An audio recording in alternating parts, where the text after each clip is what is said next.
overwhelmed fathers build elite confidence through sustainable weight loss and mental toughness. We are your hosts, Jason Priest and Zach Smith, and we have an awesome interview for you guys today. Before we dive in, I'm just going to give you a quick rundown. If you're brand new to the show, we have a couple different formats. Generally speaking, Zach and I, we'll dive deep on mindset. We'll dive deep on health optimization, and really that's our bread and butter. But we also do interviews with guests who come on and talk about their expertise. And so if you're brand new to the show, go back and listen to some of the prior episodes. You'll get a shit ton of value. I'll guarantee you that. But we cover everything, a wide range of topics. And so today we're going to dive in to hopefully help all of you guys that are married or dating or whatever that looks like in your life. Solidify your relationships, strengthen your relationships, and grow as a couple. So with me today, I have Ryan and Blair. Yes, Ryan, I did. Okay, Ryan and Blair, Critch. These guys emailed me, and I was very, very impressed by the email that they sent and reached out to me.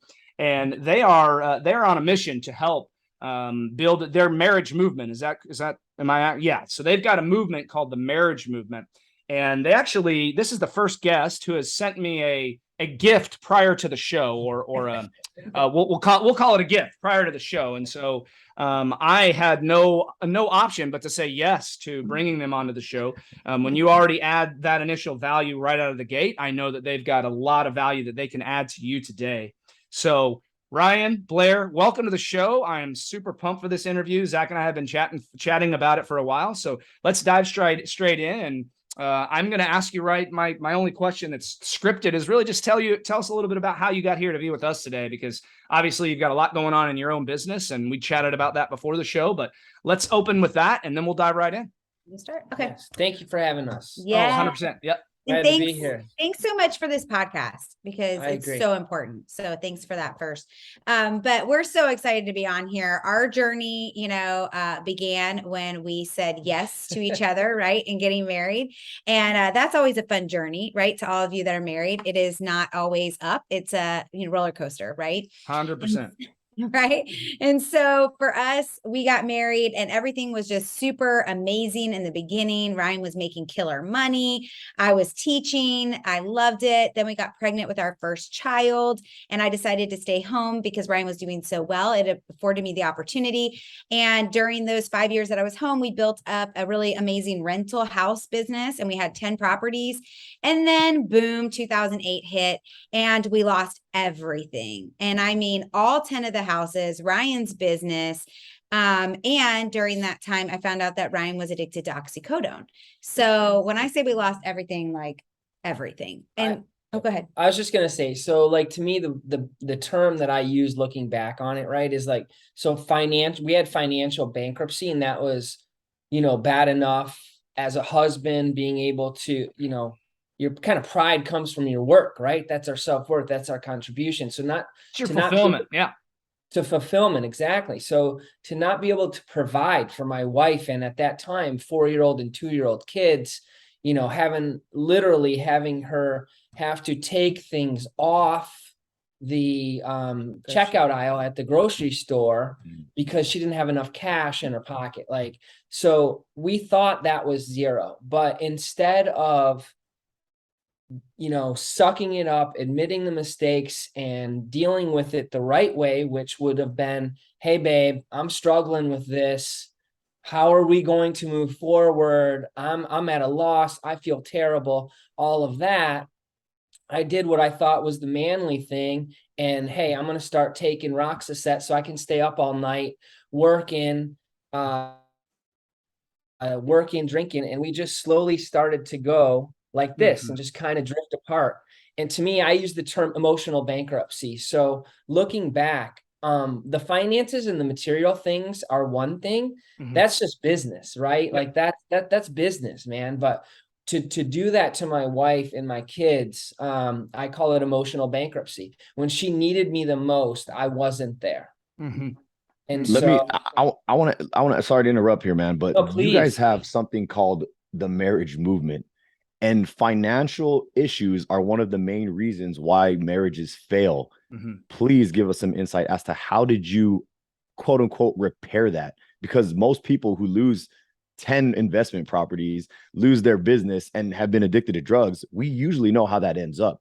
How in the world were you guys able to go through all of that just craziness in that moment of time and repair and get back to where you are now? Because right now it looks like you guys are doing well.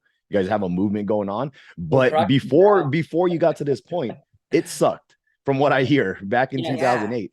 How in the world did you do that? Because we deal with many men in our situation too, we speak with, who they, single dads, lost this, lost that, and all kinds of stuff. And they just feel like the world's caving in. You guys thrived, right? You guys didn't succumb to the pressure. So how the hell did you guys do that?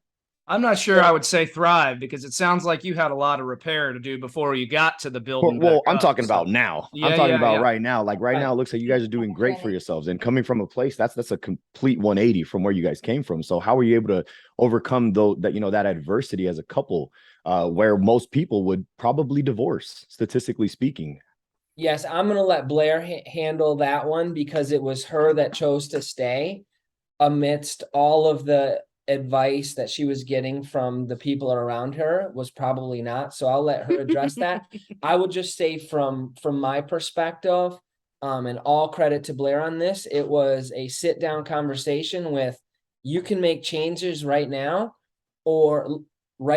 like today, or I'm taking the kids and going with my parents, and you're on your own. You have a day to think about it.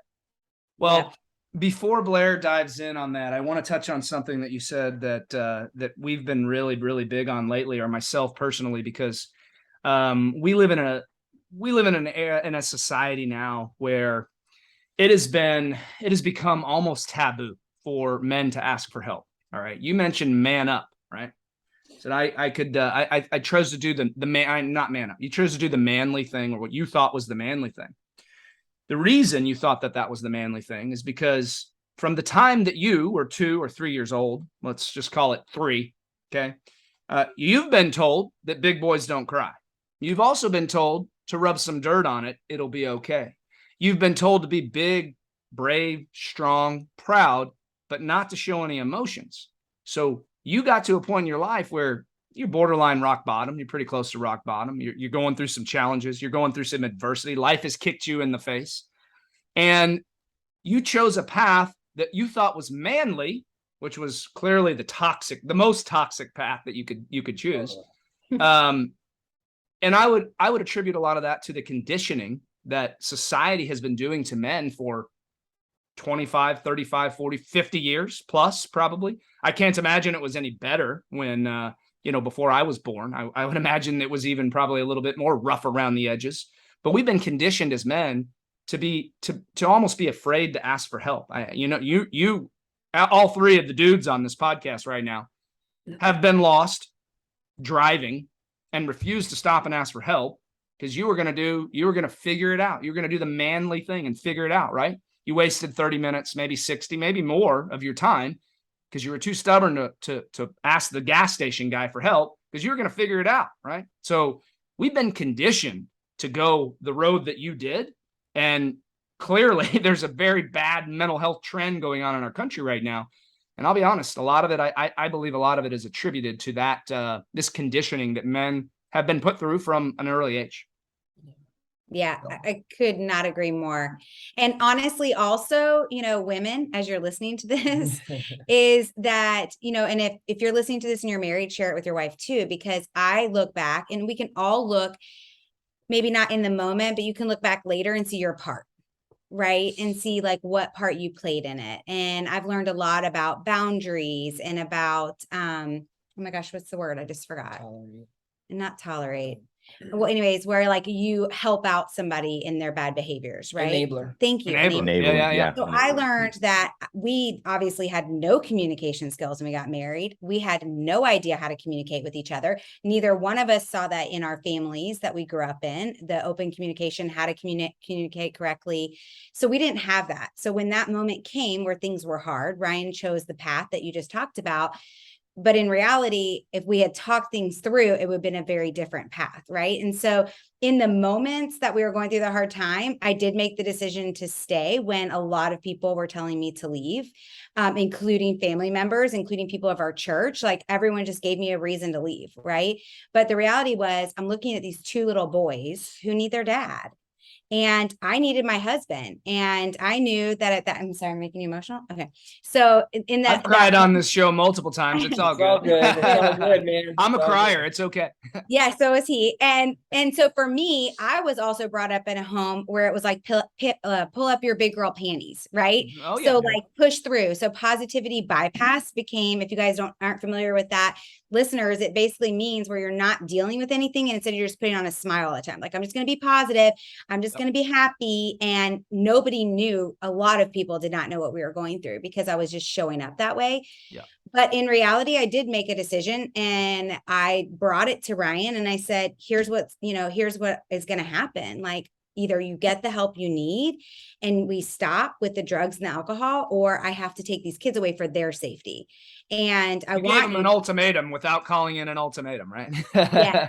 And without being aggressive about it. It was Sure. really, I don't even know where I got this advice or if it was just like given to me, but in my own mind and heart. But it was basically like, I sat him down in the morning before he left for work in a very calm way, said this and said, I want you to think about it today. And then come back tonight and tell me what you think. And that allowed him the opportunity to go and take what I said and process it. Because in the past, I would have backed him into a corner. I would have been like, so decide right now, what are you going to do? Left or right? We need to know right now, right? There's nothing positive that comes from that. So I just kind of laid it on his lap and he came home that night a completely different person, broken, talking, open, and we moved forward from there. And here's the reality. It didn't happen overnight. No. But we opened up communication and that allowed us to start to heal. And then what ended up happening was we both got into businesses and we both started having success, and then things get exciting again. But what happens? You start walking in two different paths. So then we had to come back together again and work on our marriage because yes, things were great. We were making money. We were, getting back the things that we had lost. Our kids were doing great, but now we're walking two totally different paths. Much like we talked about before we started this podcast, I was hanging out with my girlfriends. I was having success at work. I was having accolades. Everyone was like, Blair's so awesome, making all this money. I was making more money than Ryan. So what happened was our roles got switched. That was And awesome. It was awesome, was but Hell I yeah. became very masculine, right? That's something that happens. Like, I took on the masculine role in the house and it ended up that caused some issues too. So we've learned a lot over the last couple of years. And then 2 years ago, I got cancer. So then like everything switched again. Ryan had to step in and really step up and take care of me. And it's been a really interesting journey. And one of the biggest things reasons why we started Marriage Movement was because so many people were giving up. So many people were like, it's so hard to Well, our continue. divorce rate in this country is, I don't think it's ever been higher. It is, we and I, we touched on this before the show is we're getting to a point now where like marriage is seen as something that's like it's like a turnoff for the younger generation. It's like, Right. like don't the hookup culture, right? We're promoting this hookup culture that serves nobody. I mean, you're having, you can go out and have 10, 15, 25 sexual partners and be done with them at the end of the night.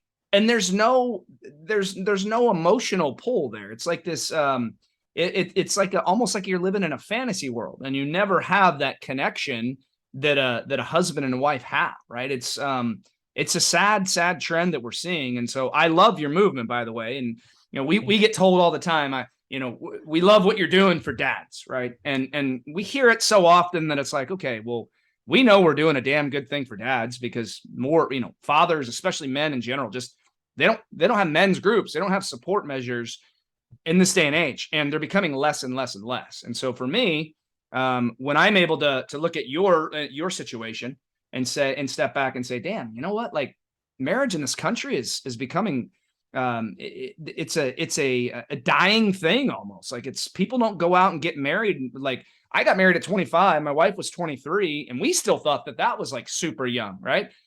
These kids are being told don't settle down until you're 30 plus, and like it's a very skewed way of thinking. So I personally I appreciate what you're doing for married couples because this is the kind of things that we need. Because there are a lot of people out there struggling, and we can get into that. I know you've got some additional stuff to share in addition to that, but I'm, it's a sad trend that we see in our country right now. Yeah. Well, and with Marriage Movement too, with the Facebook group, and we'll give you guys all that information Sure. at the end of it too, but it's a free community. But what we found is even if just one person in the marriage joins and takes action on making the relationship better, you will see results. So don't feel like, oh, my husband's not interested or my wife's not interested. Right. You start making the changes in yourself. You need to grow, change. And that's why our journals are so important to us. And we decided to create them is because if you can start to change yourself, then you can start to change your relationship. And so it's so important. We have free challenges in there that we do, like Better Together challenges that are based on love languages, intimacy challenges going on right now. So it's like, that doesn't suck. Yeah. Right. It's right. the best, man. It's the best. I accept your challenge. You do. Well, Love it. I love the challenges. I love what you guys are doing. I will tell you that in my own life, and I've talked about this multiple times, and I've gotten some pushback from a couple of our clients saying that, that's not possible for them, and that, it makes them feel uncomfortable. But what I'm referring to is scheduling sex dates. My wife and I, like in any marriage. So we have a 7-year-old and a 2-year-old. Okay. Spontaneous sex is non-existent in our lives, right? Like that doesn't happen. It's, could a potential Friday night or Saturday night, happen on occasion? Sure. But generally speaking, the 2-year-old does not sleep in his own bed. He starts in his bed and his ass is in my bed by 11 or sometime between 11 and 1. As soon as you close that door and turn the lights off, he's coming in. Oh, dude, it's and so we have to be very strategic. My 7-year-old, he's out like a light. As soon as you're out of there, he's boom. Never had an issue with him. But Colin, the 2-year-old, I don't think there's been a night yet, and he's 2+. He's 2 in a couple months now. I don't think there's been a night yet that he has slept in his bed. Like we have not had that yet. It's always ending up in our bed, and so spontaneous sex is a thing of the past for us right now. And so we started going into the planning phase. We're like, look, I know that I'm a dude. Okay. I'm 42. I'm almost 43. I consider myself to be a pretty good health, right? I work out regularly. I eat healthy. I manage my stress. I sleep well. Happy and healthy people are generally horny people, right? If you're healthy, you should be horny. If you're not healthy, hormones are working the way it's supposed to be working. If you are not healthy, you're probably not horny like I am, or like you're a typical healthy person. Go ahead. Say something to the women listening. For women, we have to have it more often to want it more often. It's like a muscle for women. I understand that. I can understand that. And I also say this because I know that I've done a lot of, I shouldn't say a lot. I've done a little bit of research on this. And generally speaking, from what I've read, is that obviously both sides want pleasure, right? Like that's the whole thing. But women are generally drawn more towards the love and affection part of it, much less than they are the orgasm part, right? Men are the reverse, right? Like generally after sex, like I don't want to lay there and cuddle and do all this nonsense, but she does, right? And so we got to kind of meet in the middle sometimes. She likes it's the protection, it's the safety, it's the provider, it's the feeling of connection more so than the 2-minute orgasm, right? And so for us, I got to a point. It's like my wife is also very healthy. She I don't know if you guys know 9 Round. Have you ever heard of 9 Round, the kickboxing? So this is her jam, right? She's there 5 a.m. like 5 times a week. This is her thing, and she thrives on that. I want her to feel healthy and happy. When she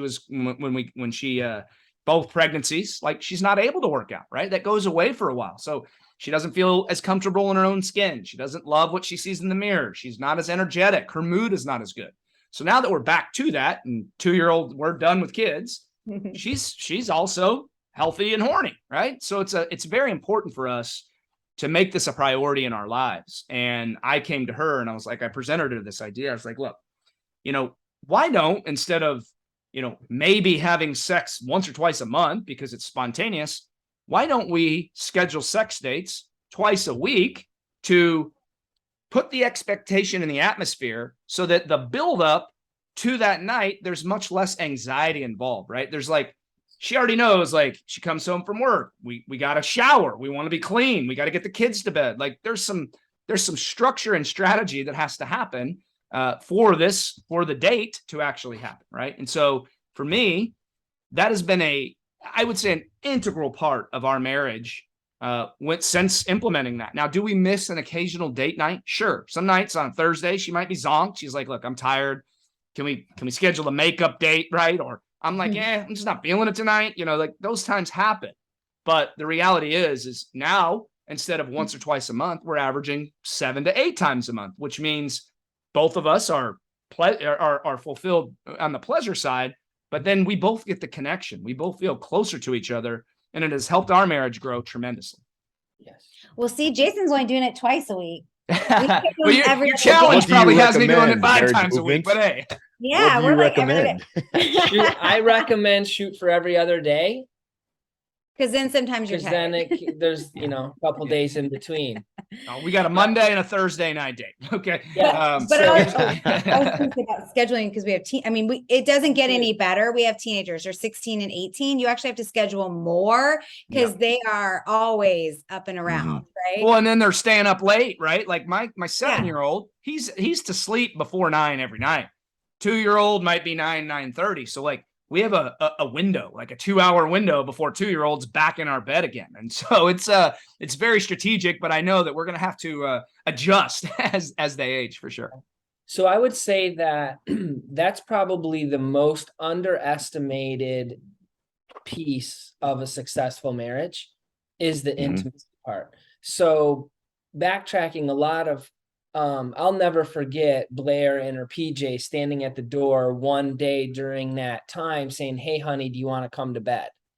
And if you know anything about opiates, they decrease your sex drive and, all of that stuff. And I just have this picture of, I'm watching TV. I got my computer open on my lap. I'm sending out emails and here's my, my wife. And I'm just like, no, honey, I'm still working.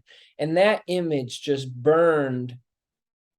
For a long time, it burned guilt in my head. But after I got done playing the victim, and I'm like, hey, all right, I did it, but now what? I got, what are we going to do from here? You got to make up for it, dude. That's what you got to do, right? That's it. That's exactly it. Are you going to keep playing the woe is me game, or are you going to step up and man up and do it the right way? So through all of the things that we studied while we were creating Marriage Movement, the intimacy part, it's not, like you said, it's not about the orgasm. It's about the connection. Yes. It's about the preparation. It's that, hey, babe, so Blair is extremely busy. If you saw her calendar, it's every 30 minutes. I run a residential real estate brokerage, which, you're kind of on, you can be on 24/7 playing that entrepreneur game. So we just committed, we will find hours at the beginning of the week. We just find an hour, and we're basically balancing work schedules, our schedules, and the kids' schedules. And it's not easy, but we're finding, we're finding. You make it happen though. It's a commitment that you have to each other. And I love that you allot an hour, because let's be honest, it takes like 10 minutes, dude. But you have an hour for a little bit of leeway. Mood. Yeah. Absolutely. So I want to touch on something that you mentioned on the opiate thing, because I had a similar experience. When you were drinking and using, did you have any kind of weight issues that were going along with that? Like, were you your physical health, was that also declining, or not where it could be, or where were you at along that line? Physically in the worst shape of my life. So you had some weight that needed to go, right? So, okay. Physically and mentally. Yes. Okay. Because I want to touch on that is when I was fat, and I call it what it is, dude. It's like this movement of body positivity. Come on with that nonsense. Let's call it what it is. Right. The term politically correct really was a downfall of our country. If you want to know my truth, right? Just call it what it is. If somebody's fat, they're fat. You don't have to call them fatso, but say, hey, dude, you're overweight. You need to do something about it. Not, you can be healthy at every size. Anyway, that's a sidebar there. So when I was fat, I was 60 pounds overweight. During that time, I was also a daily THC user. And this is pre-kids, okay? So pre-kids, no concern. At this point, there was no like vapes or anything like that. So it was, like if that's a very noticeable smell, okay? My wife was not okay with this. And she made it very loud and clear. And we had those were some of the most troubling times of our marriage, luckily pre-kids, where she thought she was going to leave. She's like, dude, I have a fat husband who's a pothead while I'm trying to go through, I'm working on pharmacy school and all this stuff. I don't add to the point. I did not add to the fact that my mom died when I was 25, 2 months after we got married. She was 49. This crushed me. Okay. My mom and I were very close. We were like best friends. And her and my wife had become very close as well. And so I turned to a lot of alcohol, a lot of fast food, daily THC. And, like you mentioned the sex drive piece. So I also have a very similar experience where my wife, she was 23, 24, 25 years old, very healthy, in better shape, in just as good a shape then as she is now, running all the time, doing her thing, very active, eating healthy. She was not in the shape that I was. And so she would have very similar, we'll call it presentations to me. It's like, hey, do you want to, like, dude, I don't have any interest. Like, I don't even, porn doesn't even excite me at this point. I'm stoned, I'm drunk, I'm fat, my testosterone's low, I'm 25, I'm in bad shape. So I had no interest in that at all. So I can very much relate to what you just described, because that guilt also, it also sits in my chest sometimes too. But now I'm very happy. I'm very healthy now. I'm not fat anymore. She gets to look at abs instead of a beer gut. And, I can go a little bit longer than 2 minutes. And so, so things have improved drastically. I just wanted to touch on that just for our audience. A lot of my audience 3 minutes is a 50% increase. Yeah.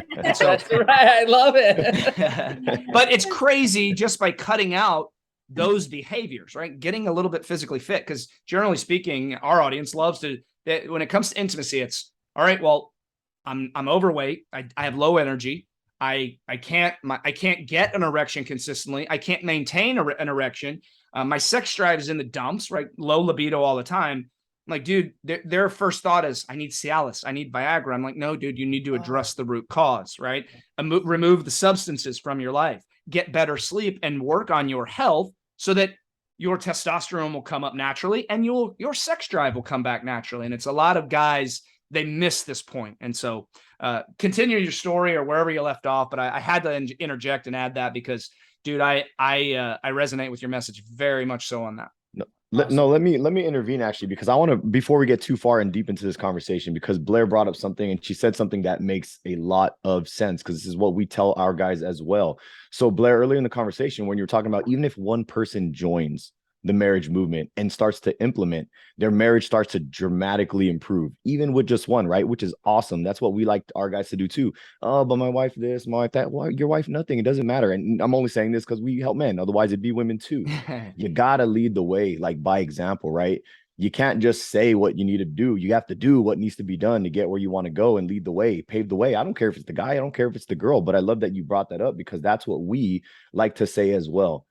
Sometimes people want, or they know they need it, but they're just not motivated or inspired. But when they see you crushing and winning, they're gonna want to get on board and go with that. So I have a question for you, Ryan, because you were talking about how you guys started looking into these things, right? When you were putting together the marriage movement, you were doing a lot of research. So if you could just unpack a little bit of what you've uncovered in the process of putting all this stuff together. Like, I guess the question is, through your research and through what you guys have put together now, what can we do as, individuals to start implementing some of these things that you teach people to improve our marriages?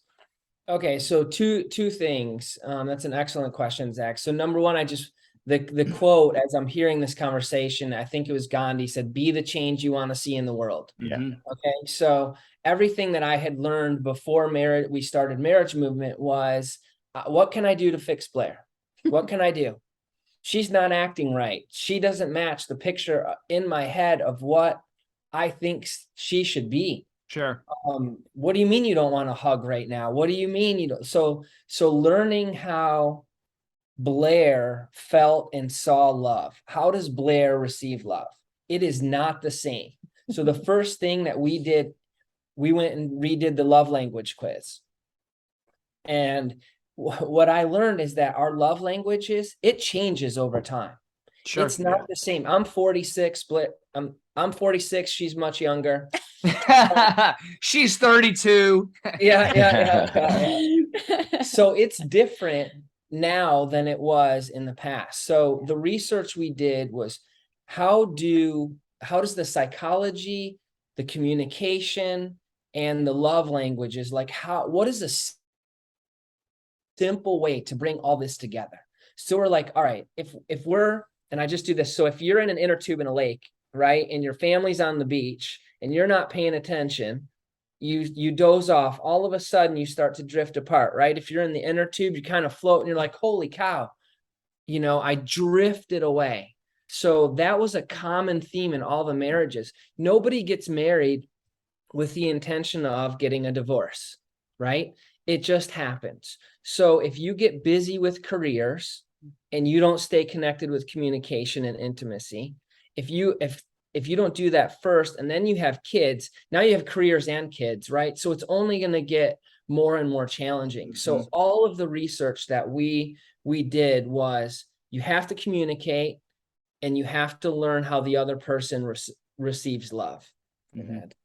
No, I think that's great. And then we do specific things to keep our marriage moving, right? Like you just talked about scheduled sex nights, like that's really important, but also it's scheduled quality time. It's, we sit at the table every morning and do our morning journal together as a family. So that's quality time. So it's really, it's like being very intentional with the choices that you're making. And just like you would your friends, just like you would your business, just like you would your career, right? Like you have to put in the work, but the work can be fun. Doesn't have to be like, oh, this is so much work in my marriage. It can be creating fun situations together.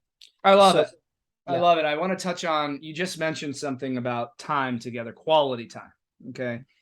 We have covered this quite a few times on our show and really broken it down from a man's standpoint, because the reality is again, like Zach said, we work with mostly fathers and all men. Quality time, I think that there's a lot that could be unpacked there, because we define that differently. But the reality is quality time is putting this damn thing down, right? Quality time is not you sitting on in the family room or the living room, everybody on their phone or their iPad. And we live in a day and age now where, and I think technology is also a part of breaking up families, because there's not, for lack of a better way of saying it, that you lose those connections, right? You start to get so focused in on what's in this damn screen that everybody in the family just starts to become more and more disconnected. And it pains me when I go out to eat with my wife and we see a family of 4 or 5, and every single one of them is on their screen, right? The phone, the iPad, whatever that looks like. And I'm okay to a certain extent. Like if we go out to eat, I've got a 7 and a 2-year-old. Okay. If things start to go a little awry and like we're having some challenges. Okay, cool. Like mid dinner, hey man, you won't shut up. Here's the phone. Like watch it for 5 minutes so that we can enjoy this, get out of here. And then we'll renegotiate phone time when we get home, because we put structures around that and boundaries for them. They don't just get screen time anytime. And I think that, it's so crucial. And I feel like we give them too much. And then I got my wife saying, well, they need the computer in school because they give them my son's in 2nd grade and he's already got a damn Chromebook. I'm like, dude, why do you need a Chromebook? Well, this is the wave of the future. I don't like it. I don't come from that day. I got my first cell phone post high school. These kids are getting them in like 6th grade now. I had a beeper. Okay. I had a pager. And so for me, I think quality time and placing emphasis on that piece, because so many guys in our audience, like, we spend time together. You come home, you're zonked out on the couch because you don't have any energy, because you're not taking care of yourself. You're half asleep while your kid watches TV and your other kid's on an iPad, and you're calling that time together. So I just wanted to touch on that for a second and see what you guys think, because it's that piece alone can make major progress in your marriage. Yes. Yeah, Did you want to say something? Okay. I have a lot to say. So, You okay, go ahead. I'm just gonna say two things really quick. So one thing that we hear a lot in marriages is I don't have time for date night. Our kids are little. We don't have anybody around us. We can't afford for babysitters. What you just said is so important. Like if you live here in Florida, for example, like take your kids in the car, drive them around till they fall asleep, pull up at the beach and just sit outside the car on the beach with your husband right outside the car and watch the ocean and talk. Or take them to dinner with you and let them have the iPhone for that 30 minutes so that you get into an intimate conversation with your spouse. Like there are ways to do this without having to spend money or need somebody to babysit your kids. That's just an excuse. That's what I was going to say. You have to be Say it willing louder. to change. And then, Say it louder, Blair. Yes. And then the Say second louder. thing is learning what the other person wants for quality time. So like Ryan, it doesn't love to go for walks. But I love to go for walks. I love being in nature. I'm not like, I don't work out hard like he works out. I like yoga. I like walk. Sure. And so for me, when he goes on a walk with me, it shows me he loves me and we have great conversations. And then we might come home and plop down on the couch and watch a TV show. But I've already had my cup filled by him, and that especially when you know he's not a big fan of walks, right? It's like, okay, well, he right. sacrificed his time to be here with me because it's something that he doesn't love, right? Yeah. Right. So maybe you go to Lowe's with him or Home Depot. Think Ryan's not into that stuff, but whatever it is for your dad, right? He's like, what's that place? But whatever it is, right? So you go with him on that little errand. You might not enjoy it. It might not be fun, but you're going to have great conversations on the way and you're going to get to be together. So yes. One thing I definitely want to recommend. We went through a book called Tech Wise. Yeah. Tech Wise, when our kids were a little bit younger, they were 12 and 10 or 13 and 11, whatever it was. I believe in all of those restrictions. Check their screen time, put the security on their devices, like dudes, parents, dads.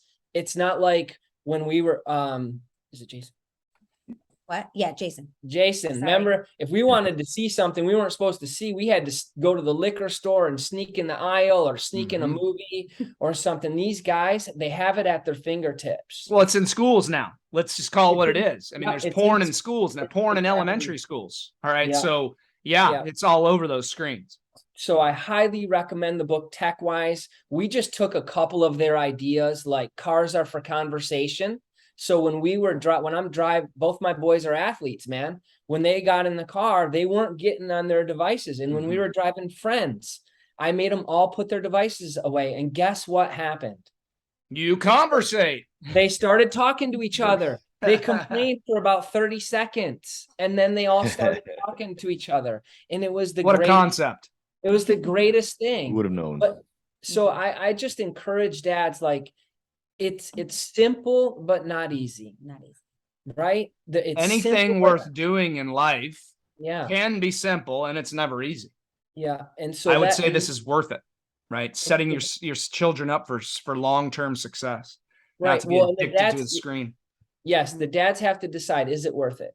And so for me, when I made that decision, it was 2017. I read a book called The Compound Effect by Darren Hardy. And it's basically like little things that you do every day turn into massive results. And I made a commitment that I was going to schedule 1 hour of quality time with Blair, 1 hour of quality time with Jeremiah, 1 hour of quality time with Noah. What did that look like? When they were younger, I played John Madden with them and they cleaned me out. We'll play a card game. I'll take them shopping. I'll do whatever, but that phone is not present for either. So is this an hour each day? No. An hour each week. Sorry, okay. I should have defined that. Yep. 1 hour scheduled intentional quality time with the three of them. I was going to say that the 3 hours a day seemed far-fetched, but that I love that you've separated per child as well, because a lot of fathers with 2 kids or more, it's just grouping them together, right? And one thing that I will tell you is that, in my life, I have a 7 and a 2-year-old, like I've mentioned. It is very important to me, or for me, to spend quality time with each of them apart from one another, right? Because like one's still kind of a baby, right? Like he needs that dad time without big bro sitting on his head. And so I've been really making a conscious effort in my own life to individualize their time, and make that a huge point. I want to ask you real quick on the scheduling, scheduling the time, because like I know Zach had a little bit of a reaction here, because we talk about this often, is like scheduling time with yourself, right? It's like, you've got meetings. You mentioned Blair's calendar. She's got meetings all over her calendar, but it sounds like she still makes time for her yoga, her walks, the things she needs to do to keep herself healthy, to keep her mental health healthy. All of these things, because she makes that herself a priority, right? A lot of our guys, they get caught up in provider role, and they get caught up living a reactionary life instead of being proactive about it. And most people that say, or not, let's just call it all people that say they don't have time to do like what you mentioned, Blair, like, I don't have time for date night, I don't have time, and we call it excuses. You just don't have, you don't have time management is what you don't have. You have the time, you don't have the time management to actually make these things a priority in your life. If you have all these appointments all over your calendar, you schedule your dentist appointment, your doctor appointment, your appointment to donate blood. I'm just throwing shit out there. Your appointments with your clients, your appointments with meetings at work, but you don't have time to schedule a 30-minute gym session or a 20-minute walk outside in nature to give your mental health and your physical health a little boost for the day. It's nonsense is what it is. It is, and it's I don't want to use the word lazy, but it's kind of what it is, right? So it's either important to you or it's not. Priorities. Yeah. So I'm actually going to disagree with that. I'm going to say it's ego. Marriage movement. I will hear you and see you and listen to you, babe. I love you. There we go. Yes, I got cancer 2 years ago, and it was a big wake up call for me. And I did reprioritize. I'm very good at scheduling. I'm a time management queen, but I didn't put myself in the time management, right? It was all about everybody else, making sure I was providing financially, making sure the kids were taken care of, making sure Ryan was happy, making sure my mom and dad were happy, my friends. Like, we have a lot of roles as women and men. And so for me, what that did was it was a reset. And Ryan have been telling me for years, I need to take care of my health more. So for me, it was a reset. And what I realized, it was an ego thing. I thought if I stopped doing all these other things, the world would fall apart for everybody. And guess what? I had 6 months to do nothing while I was going through chemo, and the world did not fall apart for anybody in my house. So I learned. Imagine that. Yeah, I can see your point on the ego. One thing that we say often to our guy, like one of our little punchlines, if you will, I use it a lot, is that, and this holds true for men and women. We speak directly to men, especially fathers, to make themselves the number one priority in their life so that everybody else gets the best version of them. We have this very skewed way of thinking. It's like, all right, well, I got to provide, right? Well, if you live your life providing for everyone, and this is men and women, right? Well, especially for men, you lose the protector role, because now you're fat, you're out of shape, you can't go up a flight of stairs without being winded. God forbid somebody break into your home, you're not going to be able to protect your family. So you lose that inherent protector role because you chose to make everybody the top priority, and you chose to neglect your own self, right? And so for me, men or women, if you make you the top priority in your life, everybody else gets the best version of you, not the third, fourth, or eighth best version. And that's really the mindset shift that people either have and improve their life, or they never have and they live a shitty life. I mean, that's just it, right? Yep, I totally agree with you. So it's, I take care of myself so that I can serve you better. There you go. I love it. I love it. It really is. Yeah, the oxygen mask in the airplane. That's exactly the analogy. Yeah, 100%. That's the analogy. Do you guys have something you have to jump to? There's one thing I wanted to say. No, man, keep going, keep rolling. I got another question for you, and it's this conversation is like evolving so fast. There's so many things. We don't have another call. Yep, you're good, dude. I want to talk about like 5 things that we covered like 10 minutes ago. Like there's so much that we can unpack here, man. So go for it. Keep rolling. Yep. Okay, sounds good. So one thing that Blair didn't share with me about how her attitude changed, how she changed her attitude towards me, because that was the first step in acceptance. Because you can imagine, I can't imagine, she can tell you how she felt, betrayal, lied to, all of that. But there was a certain thing that she used daily, I think for a couple years even, that we have now implemented into our journals, and it's just been part of our lifestyle. I think that'd be very important for you. Which is gratitude. So it was actually a friend of mine reached out to me when I was going through this really hard time. And she said, I just heard Oprah say that you should write down 5 gratitudes in the morning, 5 gratitudes at night. Maybe that would help you. And I was like, okay, I'm going to try it. And I made sure that out of those 5, every morning, every night, 2 were about Ryan. specifically. So every day I would write down something I was grateful for about him or how he provided for us or something about him. And it really did change my attitude towards him. It went from resentment and anger and frustration and hurt to empathy and love and compassion and remembering why I loved him. And that was the beginning of a huge shift for me, which then he felt, which then was huge. And so even with our children, every morning we write down 5 gratitudes. And now now that they're older, it's, whatever their gratitude is, because when they were little, we would help them with it. And it's super important. And I still go to bed every night with those gratitudes in my heart. So it's really important. I 100% love that. And this is really going to be a good segue into my next question, because you mentioned some of your talking points, one of them being a morning routine, and you've already highlighted your morning routine a couple of times.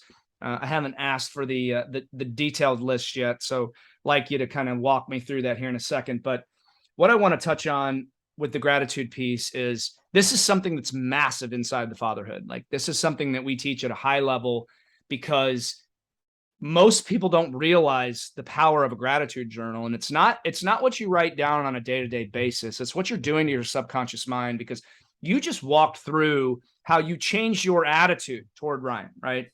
That doesn't happen because you decide to change your attitude toward Ryan. This is a attitude that you've developed throughout your marriage, right? This is not something that you can just flip the switch on. And so what you just walked us through is by practicing gratitude and by making it a commitment to make 2 things about Ryan each time. Now you're going to bed every night with your brain, your subconscious mind, searching for ways to be grateful about Ryan, because you've already put it in there, right? And so now your attitude just doesn't flip a switch. Your attitude changes because you're rewiring your mind to have a different attitude toward Ryan.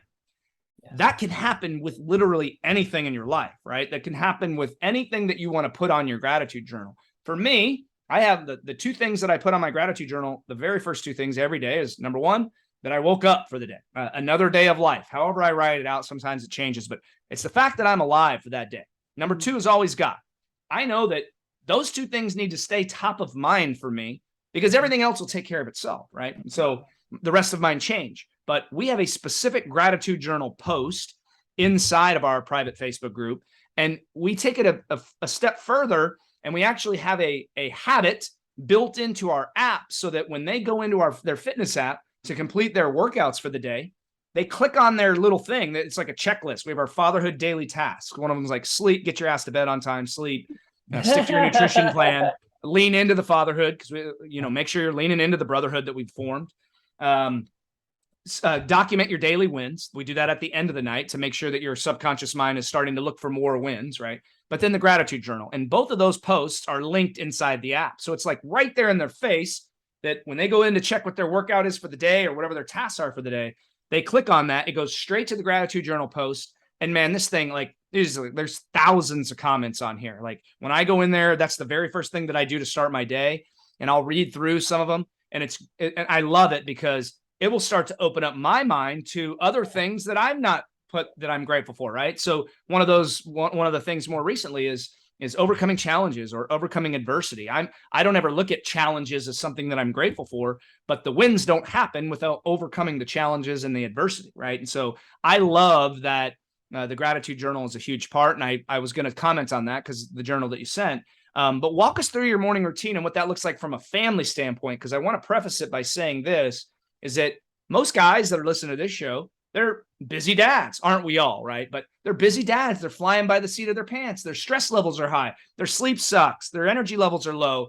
And now we're talking about making their marriage better, and they can barely even get their head above water with their own health. And so walk us through what the morning routine structure looks like, and what kind of a time commitment does that look like in your life? Because if these guys can take a couple of nuggets away from what you're doing and plug that into their own life, then they're obviously going to get better because of it. Absolutely. So you want me to go? Yeah. Okay. So I love how you guys get the permission game. You want to go? You want to go? It's so great. Yeah. Look at that clear communication. This is a really amazing tip that another couple gave us that we interviewed on Marriage Movement.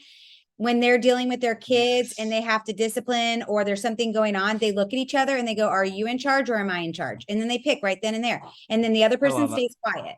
And which is a challenge for me sometimes, but it has been a blessing so it really is awesome. Sorry, go ahead. I got to tell my wife that because when it comes to discipline, we're not always on the same page. My 7-year-old, I want to whoop his ass most of the time. Like because you've gotten to a point where you push me beyond my boundaries because I've already asked you 3 or 4 times, dude, and now it's time. And so I'm gonna have to throw that my wife's way. So go ahead. Awesome. Okay, sorry, go ahead. Okay, so this is see you at the table. Yep, love it. This one is for families. Okay, so again, the compound effect, the goal, what's important to me, family time. You mentioned God. God's most important to me. What's next? My family, right? In order to take care of my family, though, I have to take care of myself. So my morning routine is I get up 30 to 45 minutes early, take a cold shower, and I'm in the gym, either doing just a light workout or something to get my body moving because that's when I'm in my best headspace. Are you a daily cold showerer? Every time I step in the shower, I quarter turn. I don't turn it on before I get in. I quarter turn it and let it go. So do you go cold then hot, or is the whole thing cold? So in Florida, it's about 30, depending on the time of year, it's about 30 seconds of cold. Okay. Right. I'm not in the Northeast where it's 20. Yeah. I'm like, dude, I've tried the cold shower thing and I know the advantages, but anyway, go ahead. Yeah. Keep going. So anyway, basically with this journal, because family was most important and God was most important and family second, I was like, how can I combine these together to make sure that we're around the table, the dinner table together as a family? And we tried it at night and it didn't work. So I was like, how about if we do it in the mornings? So it's see you at the table at 7 a.m. So we found a 15-minute window. It's usually only about 10 minutes where everybody, no matter where they are, one son walks straight from the bed, grabs a glass of water, and he comes and sits down. Okay. The other son's already up and showered and ready. Blair likes to knock out some big projects in the morning. So she's making breakfast in like a whirlwind, doing her, I get it. doing her. It's amazing, man, how much she gets done before, 7 o'clock, but it's awesome to see. I'm usually the first one here because I take the longest to write. So I like to get my writing done, but then my family comes to the table. That's awesome, dude. From 7 to 7:10. So every morning we're starting the time together in gratitude, in prayer, or if you're not into prayer, then the desires that you want, and you get a little glimpse into what your 7-year-old is thinking about. What is it? The birds in the sky? Is it his Tonka truck he just got? Like what's I love that, man. What's going on in his mind? So I've already got my mind racing here on how I can implement something like this with my family. Well, listen, as your kids get older, like our teenagers, it is such a blessing that we get to do this because I learn whenever they write down their prayer requests. So we do 5 gratitudes, 5 intentions or prayer requests, whatever you want to call it, based on your faith. And for us, we get a glimpse into what's really going on. Right. It's powerful. They put down somebody's name. That can be a conversation that I come back to later that evening of, hey, you wrote down Michael's name. What's going on with Michael? Like, is there anything we can do as a family to help him? What's going on? Are you struggling with this? And then you want to talk about the last 2 things? Talk about that. That was your idea. So then the third thing that we do is there's an intention for the day. So there's a space for you to write your intention for the day, something you're focused on. And the last one's my favorite. I just added this into our journal, which is an encouraging or thinking of you text. So it forces your brain to go ahead and think about who am I going to encourage today or think about today and send them a message. And for my children, this is one of the best things that I can give them is to have emotional intelligence and empathy towards others, because I feel like this is something that's lacking right now. We're so worried about hurting people all the time. Instead, like, why don't we just be nice to people and like encourage them? Mm-hmm. And I feel like the suicide rate in teens would be so much less if they could just get one encouragement a month from somebody. Yep. So that's something that we do. So taking her idea, the encouraging text, as a dad, like as a man, right? And that was one of the things that when I quit playing the victim role and I'm like, you know what, I'm Ryan, this is who I am. I'm emotional. I love, love songs in the dark and romantic comedies and all that stuff. So I'm going to reach out to my friends and I'm going to say, hey man, I was just thinking about you today. Hey, for my Christian brothers, I say, hey, I was just praying for you today. And it was amazing. Dude, that doesn't response. happen. That's why he's Dude, like, you're doing goosebumps, something yeah. that's extremely rare, but extremely simple and powerful. and very powerful, obviously. I've never had one guy say, "Hey, dude, I don't appreciate those texts." Right. Don't think of me or pray for me Mhm. or emotionally connect with me on any other level. So Men are starving for this, by the way. Men are more so than women. Women generally have like, their work buddies or their little cliques or anything. Men being more independent for the most part, and at least mentally, is like we feel like we don't need all the connection at times, but when you get it, it's like, holy shit, man, that feels good, right? It's like, oh wow, okay, this person's thinking about me. What do I need to do to pass that message on? Yeah. It's like holding the door at the grocery store for somebody, right? The little old lady. Well, like if I'm going in and I see somebody struggling, I hold the door. Well, like what about the deadbeat kid who's walking behind me who would have never done that? And he's like, well, shit, maybe I could do something like that would help somebody out, right? Like that's why we're here as people, is to serve, right? We're servants. And so I love everything about that, man. Yeah. If we could teach our kids to look outside ourselves, outside themselves just a little bit, the world will be a better place. Yeah, just kind of look. So and speak. Well, I was just gonna say that's it. It's that simple. But again, it's simple, or it's not. It is simple. It's simple and easy. We got to do it. But anyways, so the cool thing about the journals is then you get to keep it, right? So you do have to order one for each person in your family, but then you keep it. And we have our kids' journals over the last 8 years that we've been doing this with them, and it's so cool to go back and be able to have conversations about it and just to keep it. And so we challenge you, if you're a family, to grab See You at the Table. And if you're not, and if you're just solo, Success at Sunrise is exact same thing. Same format. We just did a little different intro so that, it's available for anybody. It's basically, we wrote that one for entrepreneurs. Mm-hmm. Okay. That makes sense. Just, or anybody who just wants, single, they're not married, or they just, don't want to do it with family. They just want to do it with themselves. Sure. Love it. So to kind of close shop today, you gave us the resources, but where can our audience find out more about you? We'll get all this into the show notes, but where can we learn more about you, more about the marriage movement, your groups, or anything any resources that our guys might want to be able to connect with you? Social media, any of that. So you can find us on Facebook. Just put in Marriage Movement. Our group will pop up. It's a free community. So we'd love to have you guys in there. You can also find us on Instagram at Marriage Movement.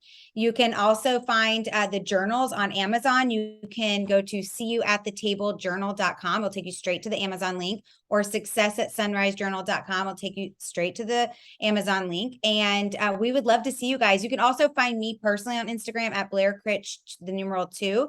And Ryan is at Ryan Critch. Ryan_Critch. Yeah. Love it. Well, thank you guys so much. Zach, you got anything before we close up? Any last remarks, dude? This was I don't have any last remarks. Very fun interview. I do. If I could ask a final question, though, just really, really briefly. Like, you don't have to make this final or anything like that. If you guys want to have us back, we'll come back.